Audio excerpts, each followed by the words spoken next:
Hello everyone, hope you've been having a good week.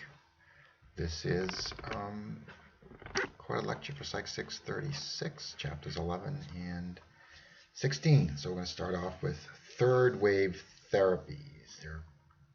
There's an explanation in the book of why they're called third wave, and they talk about what the first wave is and the second wave.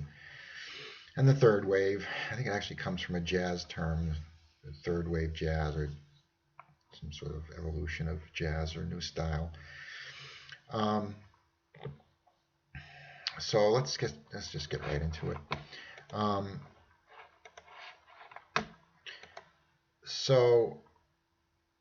They talk about that here. So we're going to cover acceptance and commitment therapy and dialectical behavior therapy. So, and they mentioned mindfulness, which I don't know how much to go into that, but we're gonna cover it. It's very, very popular, and it's important that you learn how to do it. We should have a training on it only because it is popular, but I've got some issues with it. So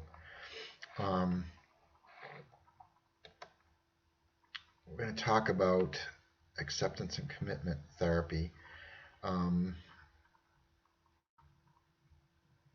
mean, both of these reflect the influence of Eastern religions, Hinduism and Buddhism, on therapy in the 60s and 70s. I mean, an influence before that even,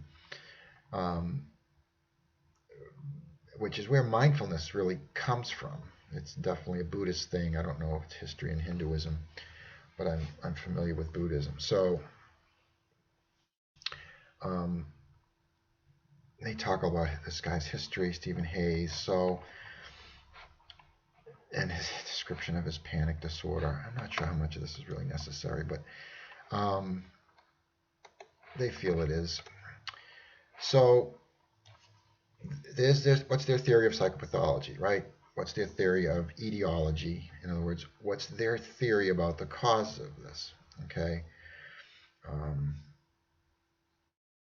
The main underlying thing that they focused on is that, like, trying not to think about something that brings up negative feelings is in a very behavioral sense, it's negative reinforcement, right?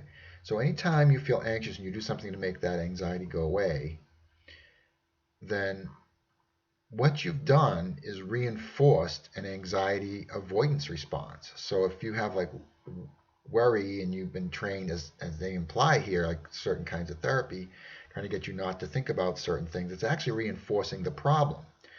It reinforces the avoidance behavior, so it makes you more likely to do that behavior. You'll feel more of an urge to do the avoidance behavior. So it's just look up negative reinforcement, make sure you know that what that is. And it makes the fear worse, makes the anxiety worse.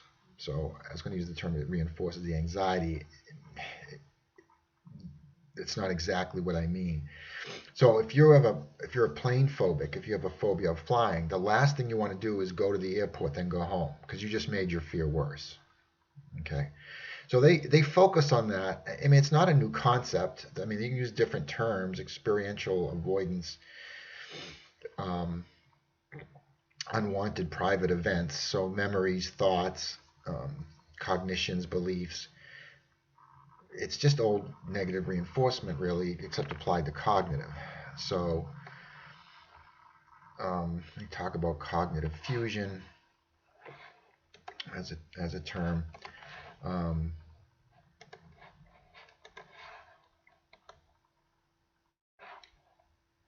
So what they feel is helpful here, and I am struggling with this a little bit, just because I really don't buy into this. It's because it's presented as like cognitive behavioral therapy. So, and this might be boring to you, granddad telling stories again, but I was in grad school when this stuff was starting to become popular. So I hung out sometimes at conferences where there was a connection between, because this was related to PTSD, and I was doing a lot of PTSD. I think this might have been, I don't know, towards the end of my grad career or on postdoc or something. But anyway, so there was some connections where we'd be at common meetings or people knew each other, and I would hang out with some of his students, Stephen Hay's students. Actually hung out with them. So they were like, oh, this is the greatest thing, and he's the greatest thing. All this, this stuff. And I'm like, I'm not buying it. What do you mean? Like the key concept here is you have to just accept the feelings, right? And then to work on them. So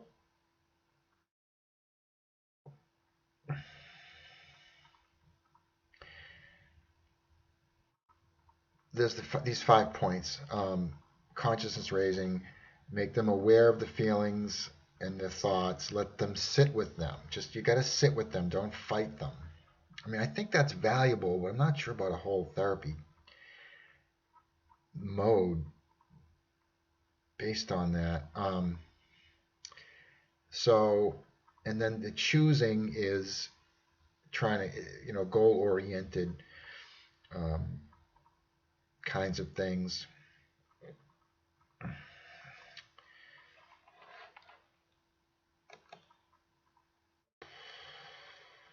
I mean, there's a lot more technical terms and things to do like this, but so therapist acts as, and this is now the relationship aspect. So, keep in mind when you study for the exam or try to really learn this material that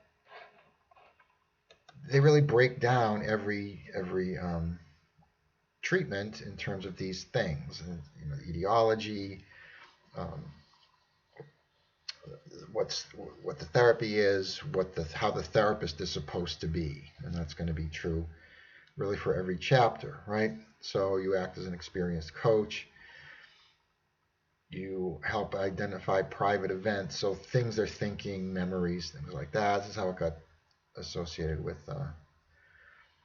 PTSD, I think.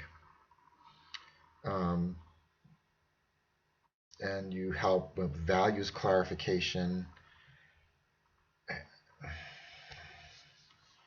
You facilitates respect and acceptance. You teach mindfulness and acceptance skills, right? So there's this whole training on using mindfulness, doing mindfulness tasks, and they give some examples in the book about that.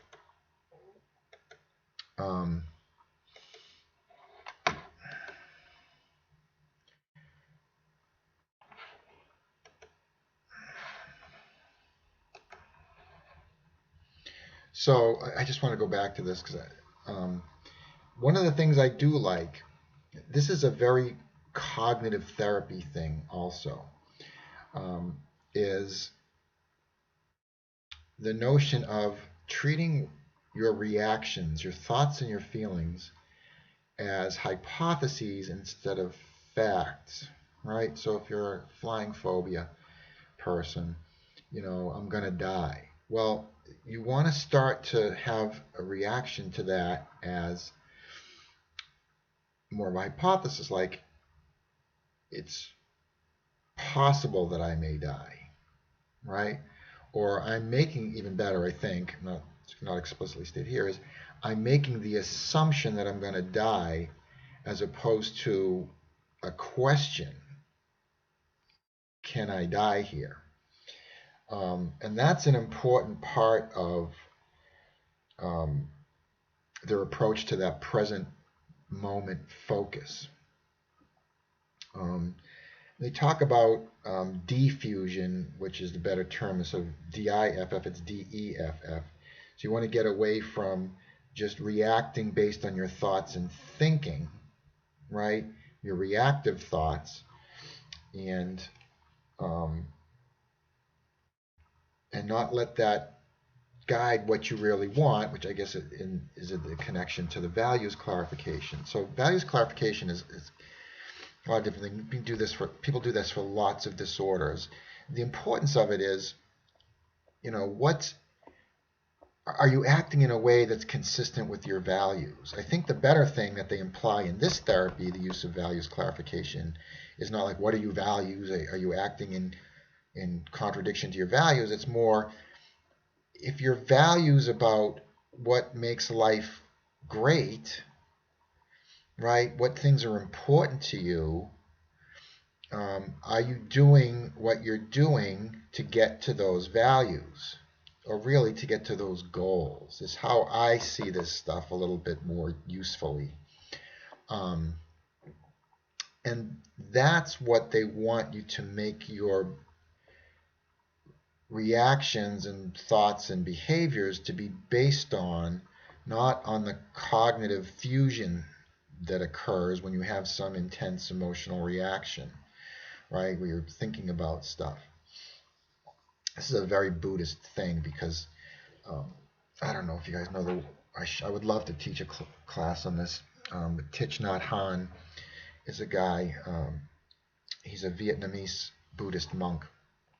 He was in Vietnam during the Vietnam War and involved in protests and everything. But he is what everybody reads about mindfulness. The pure Buddhist thing, I won't go into this if you're not interested in much, is that thinking is like thinking, assessing, judging. All that stuff is a way to disconnect you from just being at peace. And this, I made a note to myself.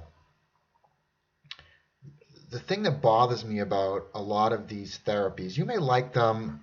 This thing is so popular. ACT is like incredibly popular. You should learn it. I should, make you do a training on it again, just because it's the thing at this point. And this was back in the late 80s. This actually was developed.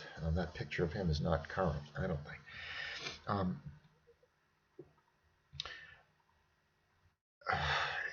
This stuff, the mindfulness stuff, is taken out of its religious context.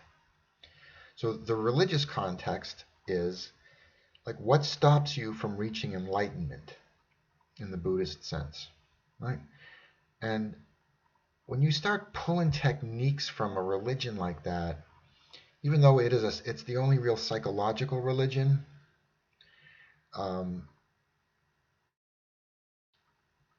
it loses its context. So anyway, but that's an important part of this. Not only the mindfulness intervention, but the general point of what you're doing is, you're blocking yourself from being who you really are. And that's not even Buddhist, it's deeper than that. About disconnecting yourself from emotional attachment.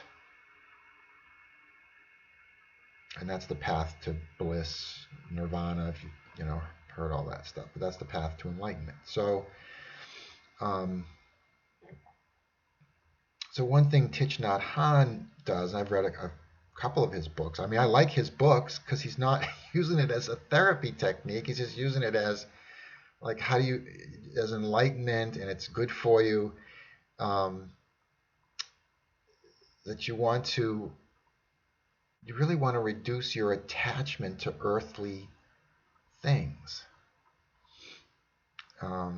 So they've ripped that out of that context and done that. But that is a useful thing here.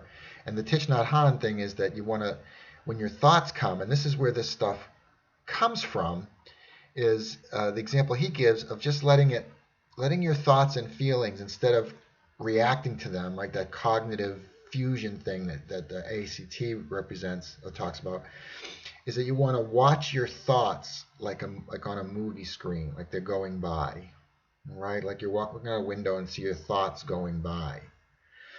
So it disconnects you from a lot of the emotionality and immediate, like, this is what I'm going to base my reactions on because this is reality.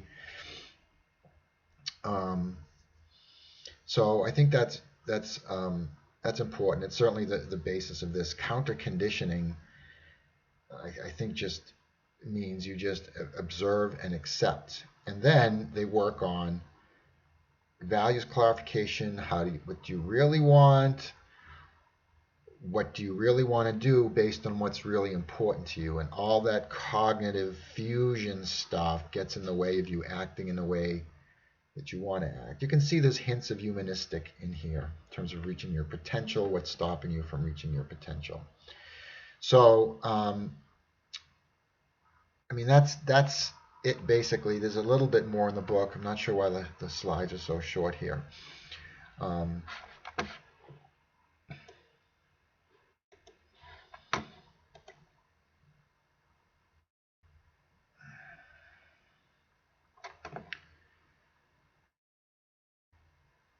the mindfulness thing, you're probably familiar with it.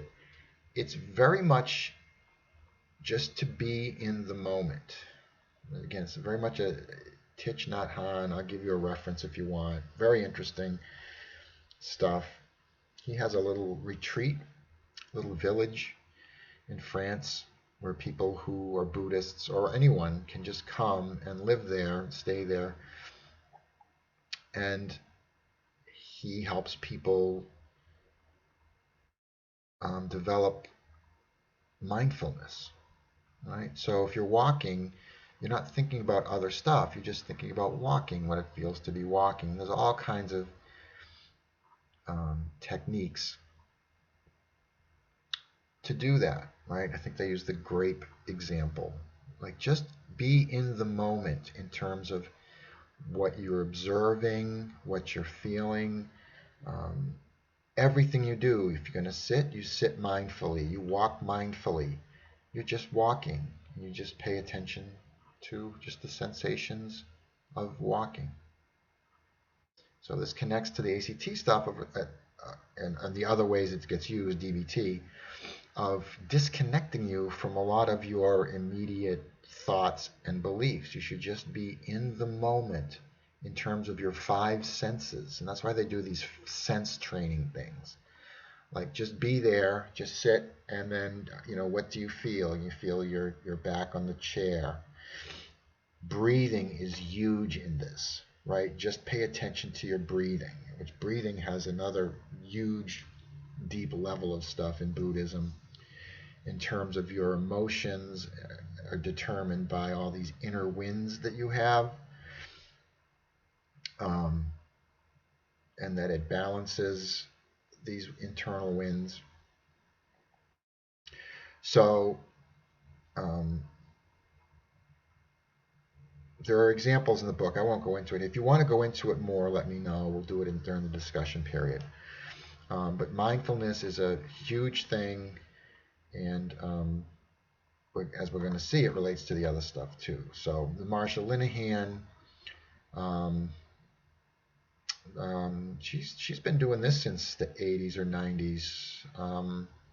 This became instantly popular because it's used with borderline personalities, people with borderline personality, which includes chronically suicidal. I mean, if you have a client who's chronically suicidal, your life's going to be miserable. People with borderline personality, incredibly difficult to deal with, incredibly dangerous, not in terms of you, although they can be.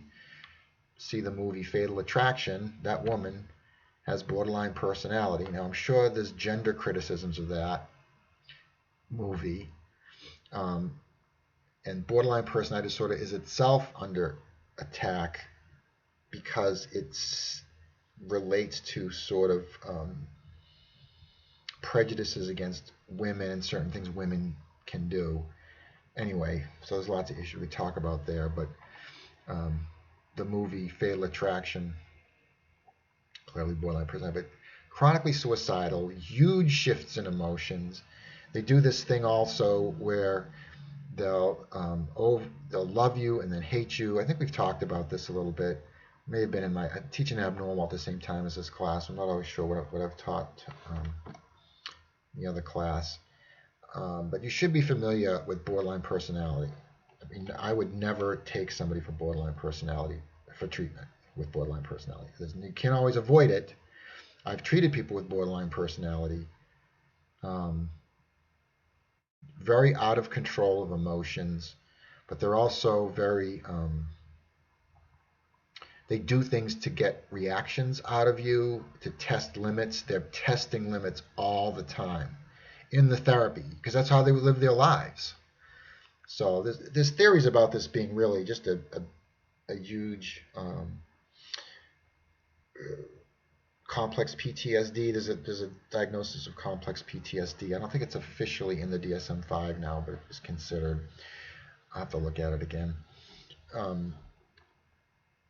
But you know, the one's gonna be calling you at 3 a.m. Life's not worth it. I'm thinking of cutting my wrists. People who cut their wrists, you know, people who do it suicidal gesture, it's called, where they're not really cutting deep enough to kill themselves, because you never want to mess with that, because they'll just, all it takes is one little extra push and they're dead. So it's not something you'd ever want to treat lightly, but very difficult. And a lot of it is this, as Marsha Linehan wanted to get at, is what they call emotional dysregulation. So her own troubling history, I guess, and then she was also exposed. A lot of people were in the 60s, right? The Beatles albums, they're going to India to get advised by gurus, and that probably was a big part of it. I'm trying to think of something else, but so if you know your music history, the Beatles, they had that phase.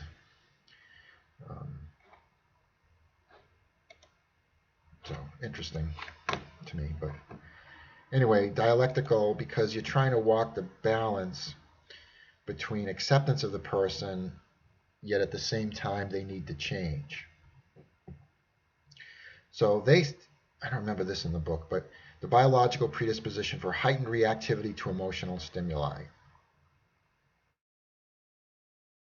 I'm not sure I buy that, but I mean, what's the cause? Why is it a biological predisposition?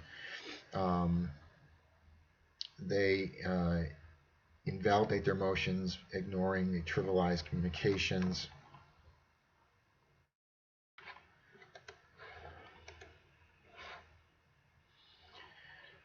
So one of the main things is here, and she's got these 3 treatment priorities, which is nice, a nice organized kind of approach here.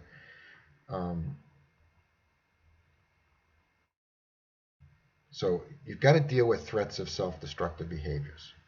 So you have to set limits, set procedures. What's the process? Who do you call with the client? You know, what's going to happen if you feel like that? What is the plan that we have?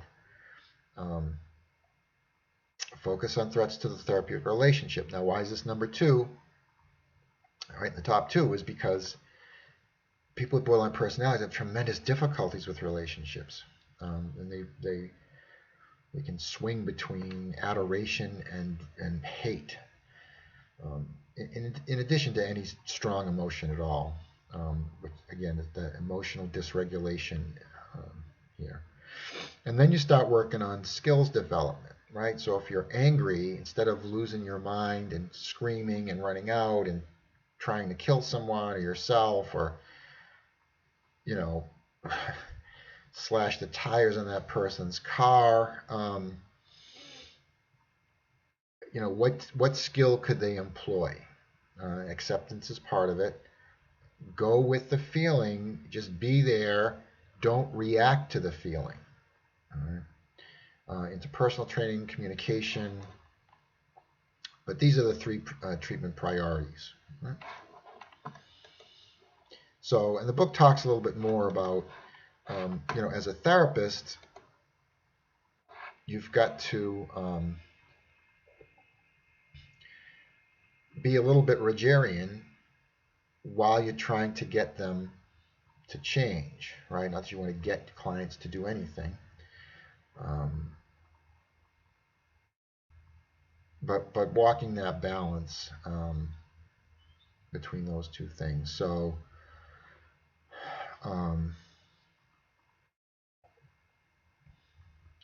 focus on the present without judging, choosing, become mindful, right? So they don't react to the strong feelings they're experiencing. They don't at least react before, they just accept them. So that's a part of it.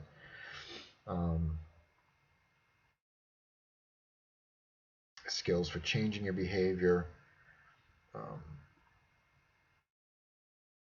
what's called radical acceptance. How do you transmit the message that you accept the client, that you care for the client, accept them, if you're telling them, well, you need to change, you're having all these problems, you need to change? So one of the things they pick up on here is something you have to be careful with in any therapy, and not all therapies are aware of this, or you can't really give a message you got to change and still accept someone. So walking that line is very important.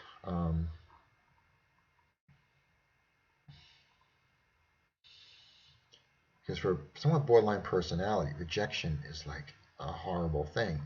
So if they sniff that you want them to change, especially at the beginning, they're going to have strong reactions to that. So that's why they put so much emphasis on the radical acceptance. I hope that's clear.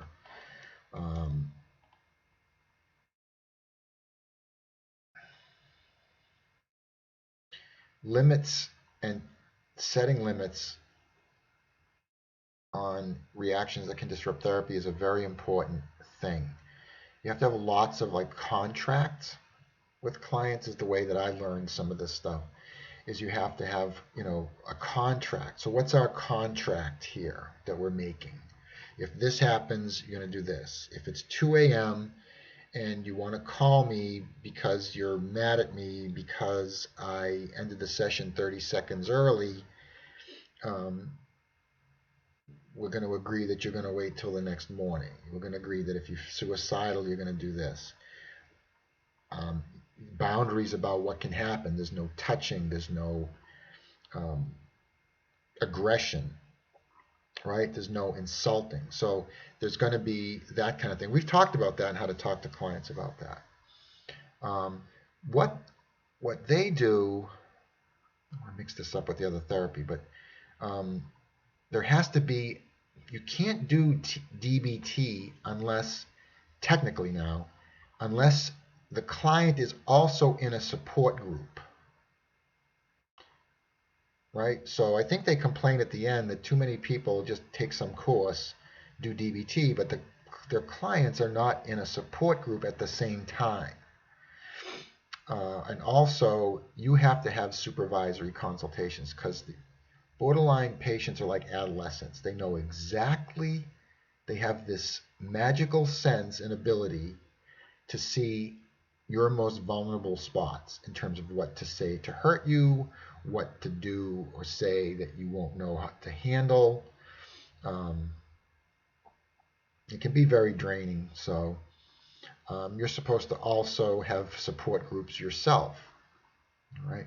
And then they talk about shifting from parenting. So the parenting part is setting limits, right? If this happens, this happens. Let's do that. So very popular, because people are glad to get anything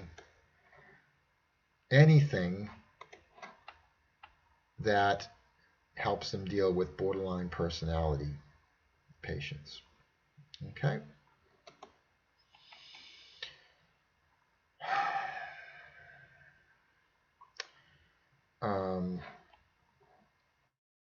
Modes of mind. I think this is the doing and the being stuff. All right, so mindful-based cognitive therapy. What are you going to do instead? So practicalities of third-wave therapies. DBT groups. I don't know about ACT groups. Yeah, training is widely available, because you're not going to care about this, but what you have to be careful of is when somebody comes up with a therapy and they create like a priesthood that you can do all this special training. You're going to get exposed to something I have a particular horror of, which is this eye movement desensitization treatment. Again, widely available, widely accepted. But they have so many, you can get the official trainings and you become like level 1, you get another training, level 2, all cost big money.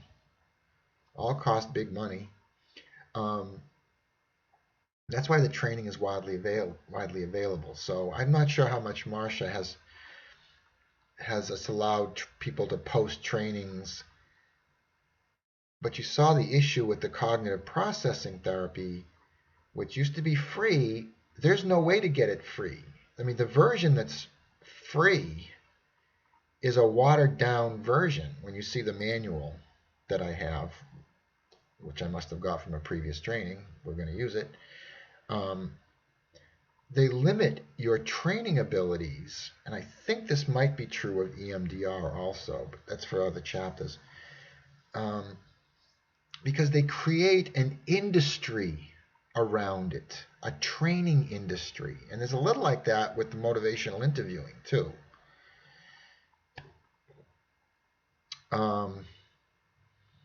Which I have a reaction to. Anyway, you may not. It's just important you know that some people have reactions to some of this stuff. Multiple disorders. The ACT was applied to PTSD early on. At least that was the only way. That was the way I got to know some of the students of Hayes. Teaching client and the clinician requisite mindfulness skills. Yeah, I have nothing against mindfulness necessarily when it's used as a therapy as opposed to a technique. I have more trouble with being used as a therapy or a primary ingredient of a therapy. But it's a good thing anyway. It's a good thing for you to do. It's a good thing for anybody to do.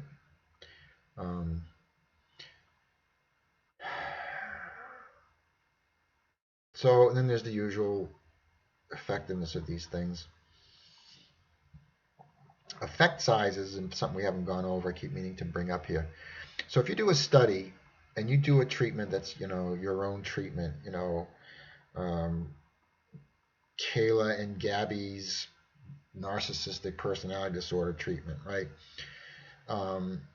And you do a big study and your therapy versus another therapy, you do randomized controls, blah, blah, blah, and you get the result and the p less than 0.05. I hope you know what that means. Well, it could be that the difference between the narcissism level of your group and then your treatment group and the narcissism level of the control group is like 0.1. But you had so many subjects, it still came out statistically significantly different. That's what I'm trying to say somehow. What the effect size is more about how much of a difference there is between the groups, and there's a statistic for that. So I'm blocking on. Anyway, so that's why they say that and not the p less than 0.05 levels. Because it's not so important whether there was a difference. Was there a big difference, and how big did it? So it's usually effect size is considered small, medium, or large. All right. It still has to be significant, but it can be a small difference between the groups versus there was a big difference between the groups. Both statistically significant. All right, depression relapse.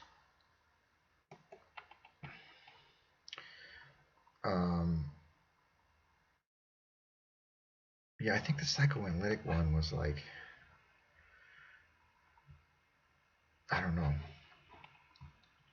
I had some issue with that. Might have been harsh. I think some of these criticisms too, they're a little bit off base, and they're not really addressing or they're attacking something that's not really what they're saying, or they're sort of saying it, but that's the thing they go after. Unnecessary new concepts and methods. Daily existing effective methods from the humanistic, right, which loves the Eastern philosophy stuff.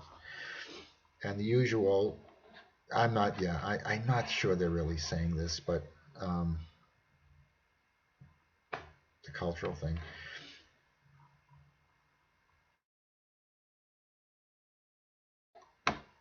So anyway, that's that. So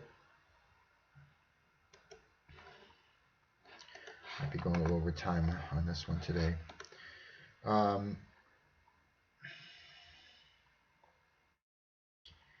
Some evidence that it works, and in my world, or at least the world that I grew up in graduate school, and postdoc, and then my first job, I was very into the behavior therapy world. So this stuff wouldn't go anywhere in that world, and it has gone well in that world. It's gone that way without data supporting its effectiveness.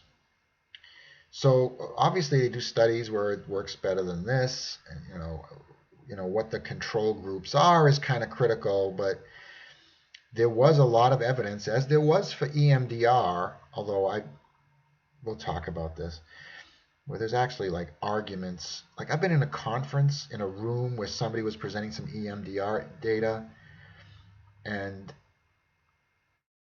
I was in a room where there was an EMDR person in the back of the room, and someone was presenting data that was not, where they were criticizing EMDR, and this person like just starts arguing with them.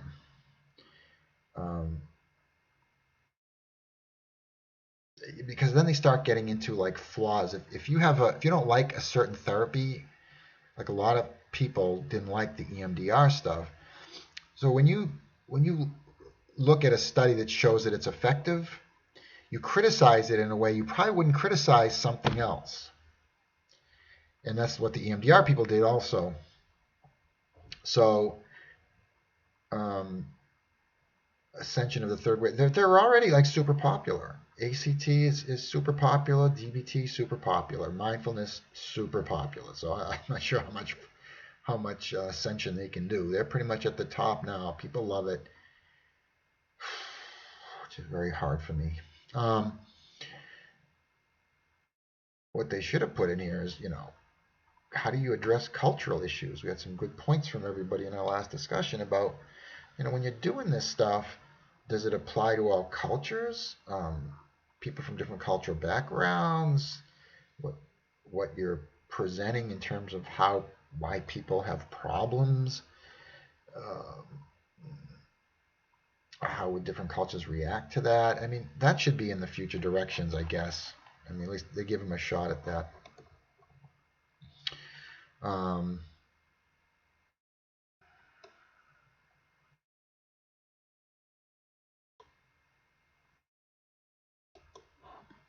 So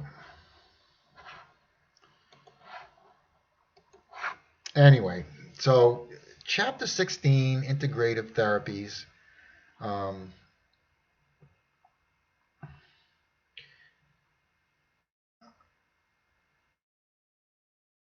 What their goal is here is, remember, one of the authors of the book, actually both of them,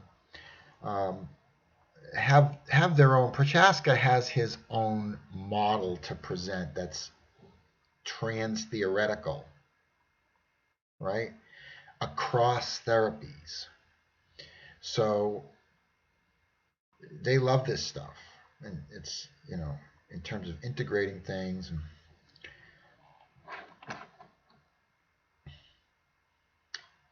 two different approaches. I disagree with the Lazarus inclusion, and this says integrative. But they do, well, we'll get into why they do it a certain way. So anyway, look beyond the confines of single schools. Yeah, that's a good idea. That's always a good idea. I mean, you want to be open. You definitely want to be open to stuff. And if you select a model, don't select a model. You don't want to say, well, my model's right. You want to say, I like this model. Two different things, right? I like to try to say, I like this model. I think, there's a lot of data. I like the fact that it's data supported. There's more research on cognitive behavioral therapies than other types of therapies, for the most part. And I just like that approach. I like the learning model. Now, is this truth with a capital T? I don't know. I'd like to think it is, but maybe one of these other therapies is really the truth. So when you look at what therapies integrate, dogma eat dogma. So there's just a lot of competition. I mean, and I've literally seen people like argue, like get into fights over this stuff, literally at conferences, like my theory versus your theory. Like personally attacking people. Behavioral versus cognitive. The behavioral-oriented substance abuse people in the 70s and the 80s, man, when the AA-oriented people would show up at these conferences, Oh, I saw one guy go off on a speaker once, like personally insulting him. I forget. I'm just sitting there. I'm like a graduate student, just like what's going on here? Because I like the drama. Um, that guy handled it so smooth too. Um, that's good stuff to read. The anti-AA version of behaviorism. Um, look up anything by what's his name? Steele, Stele, about alcoholism. There's another Claude Steele. It's not Claude Steele. Claude Steele is famous for other things. It's stereotype stuff. But that's good stuff. So that's what I mean by dogma. You know, my theory versus your theory, and competition. And when I was growing up, the cognitive people were taking over the behavioral people in the main organization, one of the main organizations. So I got to witness that little revolution. So people hated that.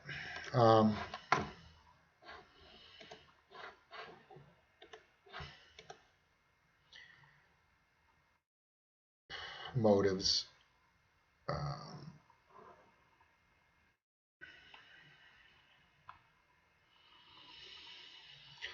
The commonalities thing is the most important thing. There are professional societies devoted to psychotherapy integration.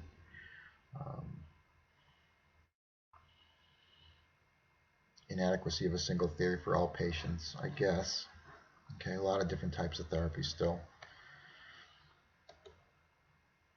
All right, so the thing I do agree on, the core ingredients that different therapies share.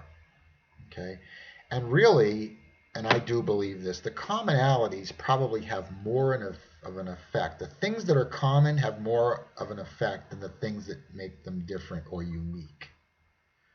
Right? So client factors, and as you know, I try to hammer into you, the relationship factor, the therapeutic alliance is critical. And the other thing we don't talk about a lot is the hope expectancy factors. You know, the client, you want to build some hope by doing a good job, therapeutic relationship, explaining what you're doing, by giving them some things which, you know, work a little bit, you know, small goals, which we talked about last semester. Um, and again, explaining the rationale clearly, making sure that the rationale makes sense, right? Um, all these things build hope and expectancy of success in a client, and that's a real critical thing. And then, you know, you doing something different. It doesn't matter that you're doing something. You know, maybe something different is helped. The fact you're doing something different. So this whole critique, which you saw hints of it in earlier chapters, that you know, one treatment being better than another are misleading, because people who do research tend to do research on their own treatments. So there's that allegiance effect in number 3, right? And that they can show evidence that when you compare studies of a treatment, but the studies were run by people who do that treatment versus by people who didn't do that treatment, it seems like the outcomes are better when you've done it and you are someone who believes in that therapy. So comparison treatments are not bona fide, which means they're not good controls. What do you want to control for? You want to make sure that it's not like that it's a good attention control, that it's a good hope expectancy control, that all the things you're doing that really aren't unique to what you're doing, that those also appear in the control group, so that the only difference between the control group and your treatment group are your unique things that you do that make your therapy different than other people's therapy, because that's what you're trying to prove. And they're saying that's not done a lot, that, you know, just having a support group as a control group, you know, or, you know, suppose I'm a straight behaviorist and I want to compare it to a cognitive therapy treatment group. Well, who's running the cognitive therapy treatment group? Like, what type of cognitive therapy treatment group did you implement as the control? Well, I'm certainly not going to implement or design a cognitive therapy control group for my main behavioral treatment comparison. It's not going to be as good as if a cognitive therapist did it. So, therapist effects, I think both in training, I don't remember if they say this, but not only in like really good therapists, like very poor therapists, relates to this other second point I just made, but also trust, therapeutic alliance, and how powerful those things are. So this is just an argument for this. Now, technical eclecticism just basically horrifies me. So I'm going to stay away from that. I think you already know that. I think you know why. That you basically just try to figure out, so here's this problem, what works for this problem? Right? Now, that's not always such an easy thing to do. Right? If you're following all that section in each chapter about does this thing work? Yeah, it kind of works. There's no clear thing that this always works the best. So this isn't that easy. But technical eclecticism means theoryless. All you want is techniques that seem to work. Okay, what's worked best on others with similar problems? Actuarial, like bookkeeping, right? If that's what they mean. You just basically go by the numbers. It doesn't matter your theory. You don't have to subscribe to an underlying theory to use effective methods. Because as they say in a little later in the chapter, the cause is related to the therapy, right? You're going to interpret, the way you interpret the cause of someone's problems is going to relate to the type of intervention you're going to use.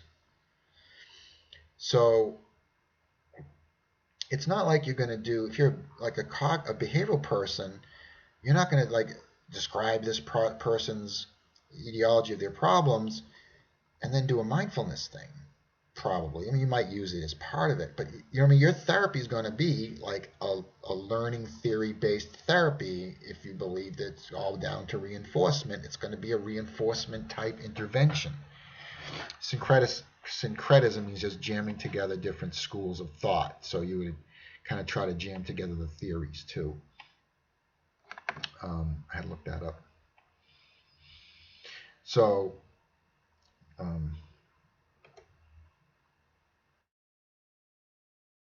so theoretical integration is they're integrated in a way that fits. They're not just jammed like I do this and this. You're blending them, or you're interpreting one in terms of the view of the other, and that's what the Wachtell stuff is. Cognitive therapy, I think, is the most often integrated theory, is what they mean there.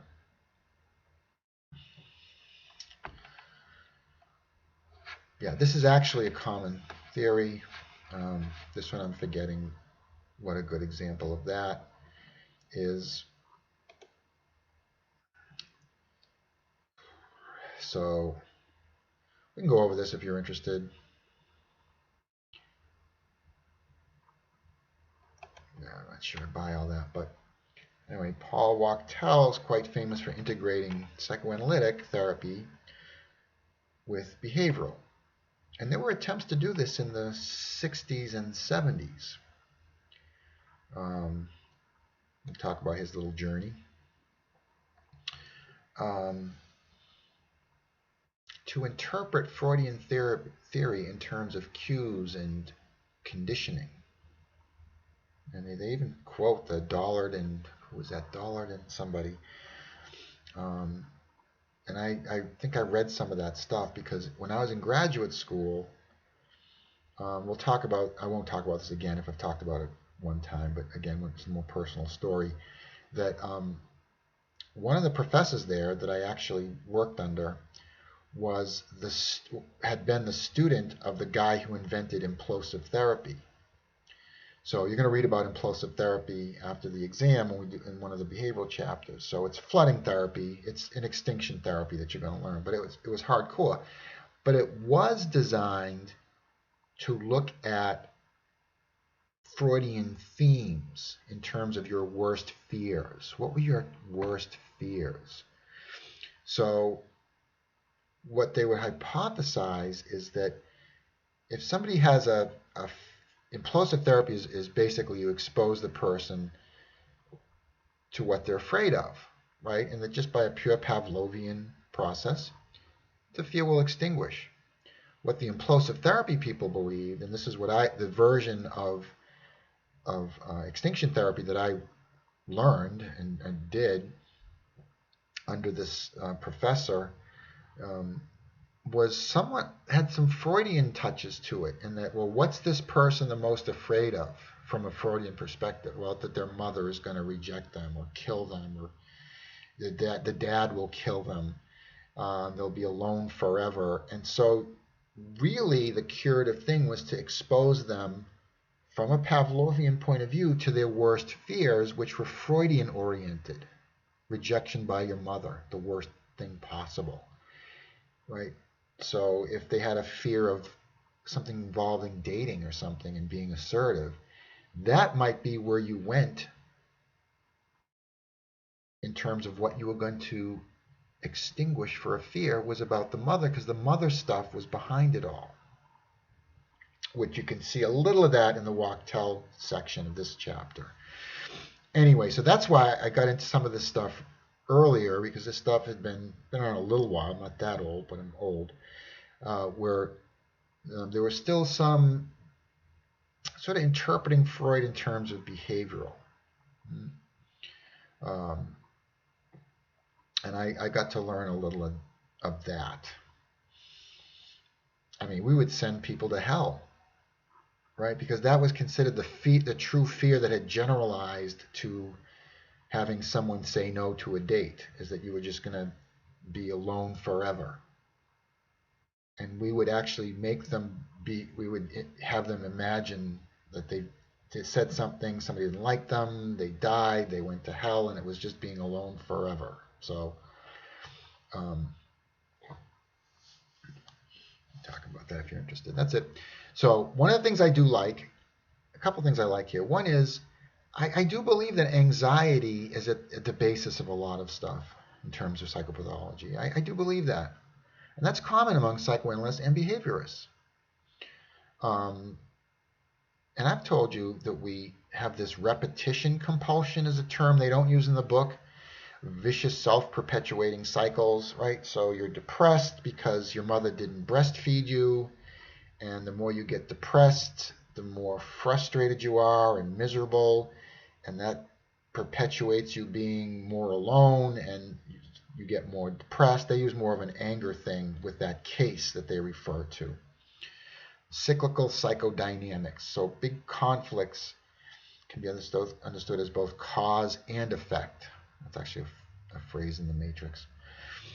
Because the guys who did the Matrix, there's a lot of Zen, the Zen version of Buddhist kind of like cause and effect are not different. There's no cause, there's no such thing as a cause to an effect. It's cyclical, all right? And they give a couple of examples. I think one was the guy had anger problems, but he was afraid to express it. So the more he didn't, and this wasn't the case of the author himself. This is a different case in the chapter. If I'm remembering this correctly, the guy, I don't know if he was depressed, but he couldn't express anger. So the more you get in situations where you can't express anger, the more angry you get. Then the more afraid you get. So basically vicious cycles. But they have to use the term cyclical psychodynamics because it's usually some sort of Freudian conflict.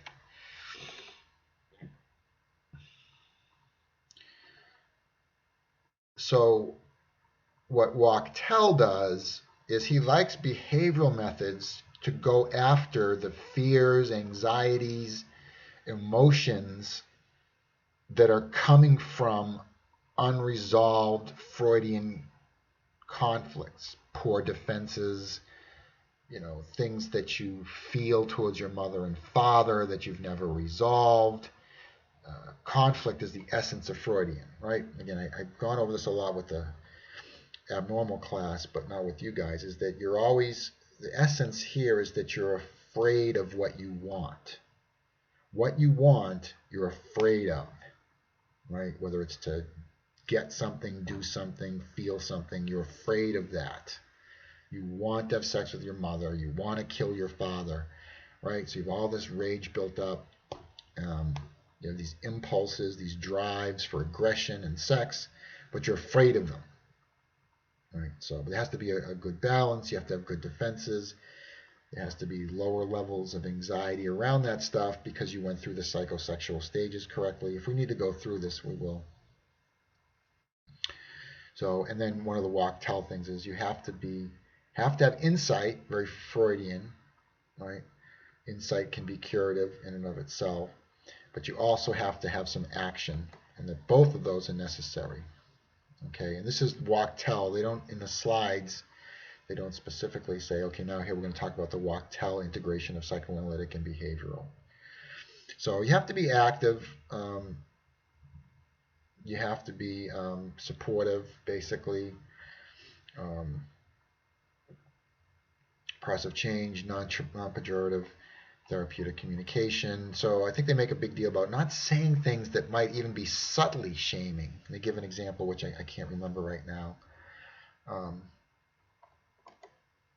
So the central tenets of cyclical psychodynamics, I'd have to look at that again. But really good controlled research. Walk-tell is fairly famous. I'm not sure how much of this stuff really goes on. I'm sure that it does. I'm sure you can probably get a PhD in it. And some issues around that. Now this is the one. Arnold Lazarus, very famous. He also has a separate thing about appraisal, how we appraise situations. I think that's him. I'd be mixing up the names. So if you did one of the classes you take here, you're going to run into appraisal theory. So it's just basically cognitive therapy. You know, that how you're thinking about a situation determines how you feel. It's more about what sort of labels and frame that you're putting on interpretation of the situation. You know, there's a snake. Oh, it's dangerous. This is a dangerous situation, and I don't have the skills to do it, so therefore I feel afraid. So it's kind of an emotion. What's the other term for that? So multimodal therapy, one of the most influential psychologists, expanded the horizons of therapeutic practice. So it got people to think about integrating other techniques.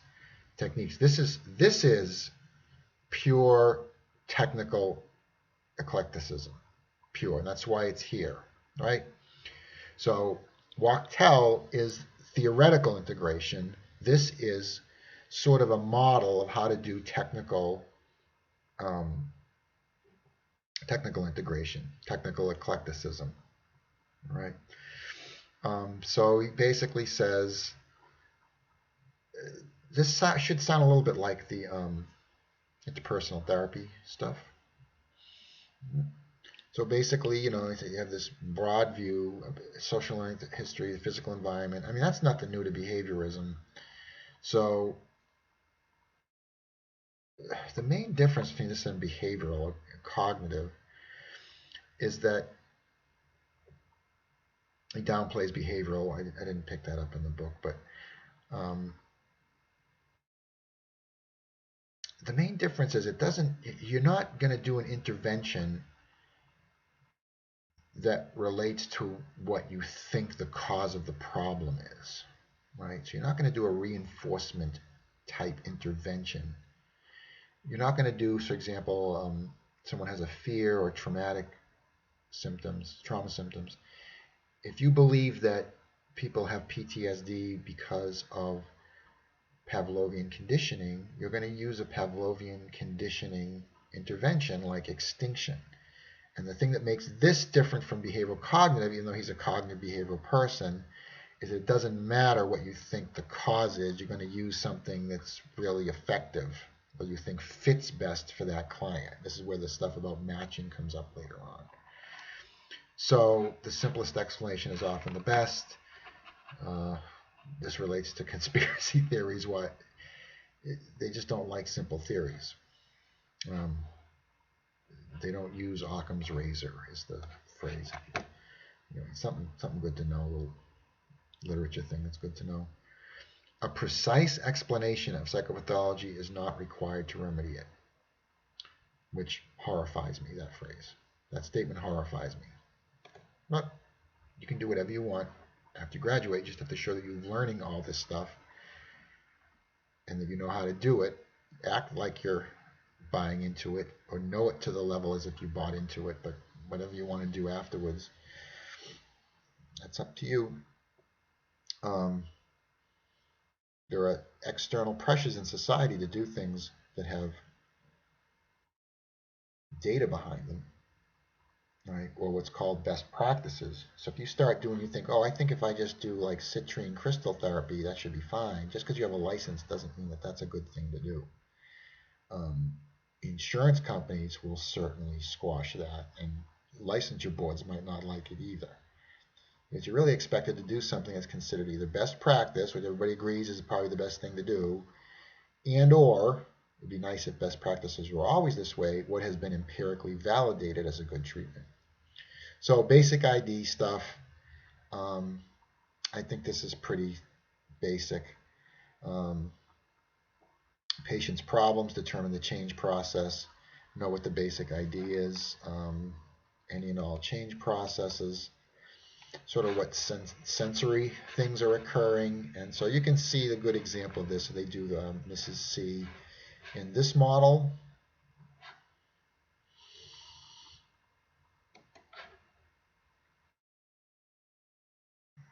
And these are kinds of techniques. These will all either look familiar to you now, or they will all look familiar to you. Again, a behavior therapist might not do anything different, but they're going to do it because they're thinking about what the cause is and what that person needs, as opposed to, oh, this is a problem, let's do this. We hope that's clear.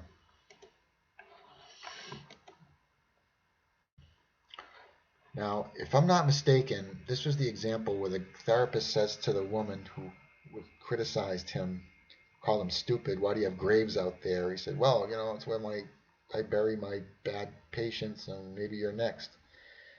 Don't ever say anything like that. Don't ever say anything like that. Authentic chameleon. Each client is unique. You kind of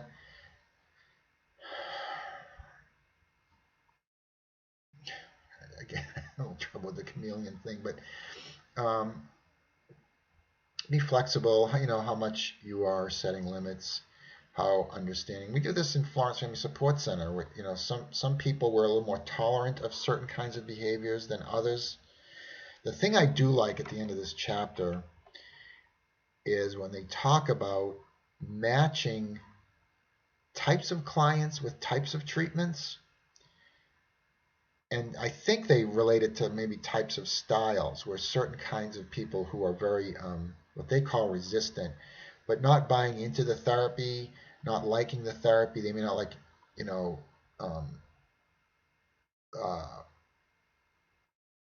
behavioral approaches, but they say, somebody who's really, use the word resistant, which I don't like to use, you don't want to do a lot of things where you're giving them a lot of direction, like some of the hardcore behavioral interventions where you've got to give them a lot of instructions, you're more in control. You would do other things that are more in the client's control. And they talk about some of that. We should talk about that. I do like that. I think you can still do that within a behavioral model in terms of the types of things, or when you start giving therapies where you have to be more directive to guide them through some technique thing. But I like that some essence of matching to the types of clients you get, and they define types of clients around sort of rigidity and reaction to therapy, things like that. But you want to be flexible, right? So that you do that with different clients. You're going to be a little bit different with different clients, as I am. So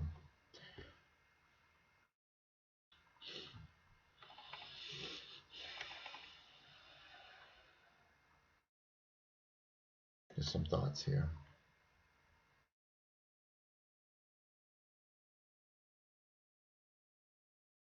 Yeah, the usual criticism, which,